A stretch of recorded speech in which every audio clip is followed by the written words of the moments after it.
All right, we're coming back here to this copy of Flash Annual #1 that we've been working on. So you can see that this is the same issue that had some major spine issues. So this thing's now ready for its final press. So I did two treatments of the blue LED misting method on the front cover of this book, just to help it, not look so completely dingy.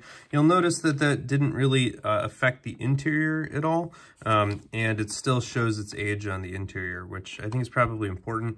You can also see like where that corner was folded over, that there's a little bit of a shadow from that flap. So I think that those are important little bits to leave there just to make sure it looks natural and matches its interior cover and the inner wraps. And so that's all there to be kind of consistent. The back cover also looks a lot nicer. It's just still got some dinge, especially around the spine and on the top edge. So, I just wanted to show you where we got to after the blue LEDs, and then we're going to go ahead and pop this in the press. All right, welcome back. So let's get this Flash Annual #1 in the press. So here it is.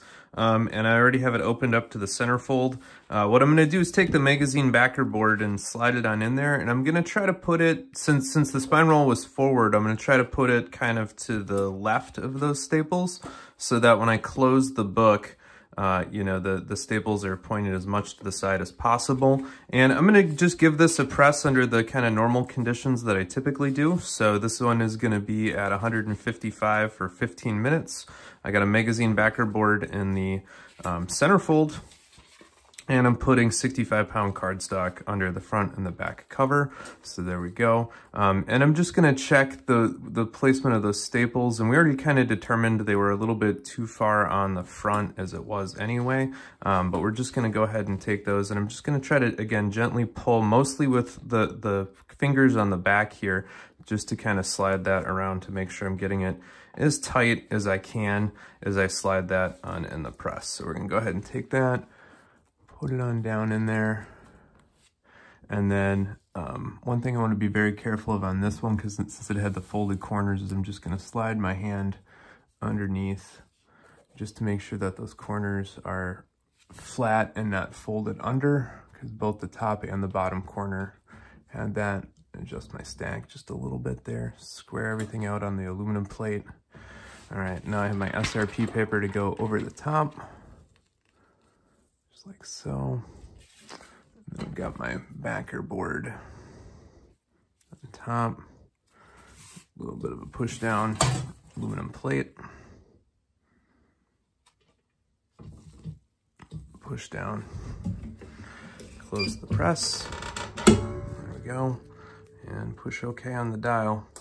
All right, and that should be that for this one. So we'll come on back. I'm gonna give it a 15-minute press, and then we're going to give it a 12-hour cool down, and then we'll check it out later.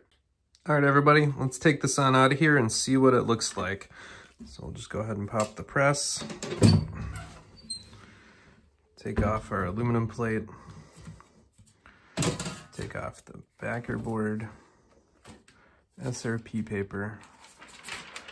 And then let's just gently peel this on up. Get a hand under there for support. Flip it on over. Take out some stacking layers. Put it on over here on my favorite green mat. I think that's not perfect, but I think it looks a lot better. So this corner's pretty tight down there. We got a little bit of a gap up there. I think part of that's just a natural, maybe a little bit of a natural miswrap. The back is not perfect, but I think it looks a heck of a lot better than it did and would be, within tolerance here. If we really wanted to kind of overdo it, we might need to, do the whole process again where we flatten it out and try to fix this last little bit up here. For this issue, I don't think that's going to be worth it. We've taken that to be pretty close. If we look down at the top there, that's maybe, I don't know, what, a half centimeter or so. So that's really, really tight. You can get that difference just with issues of the era, as it were. So I think if you wanted to fix this further, what you might want to do is clip the open end here and then just iron kind of going this way across the comic and form a little bit more of a crease.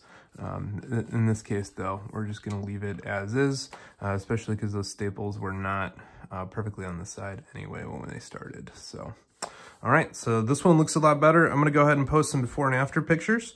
Other than that, I'm gonna, thank you for your kind attention here on Top Comics Pressing. Please leave a thumbs up, a like, and a subscribe, and I'll talk to y'all later.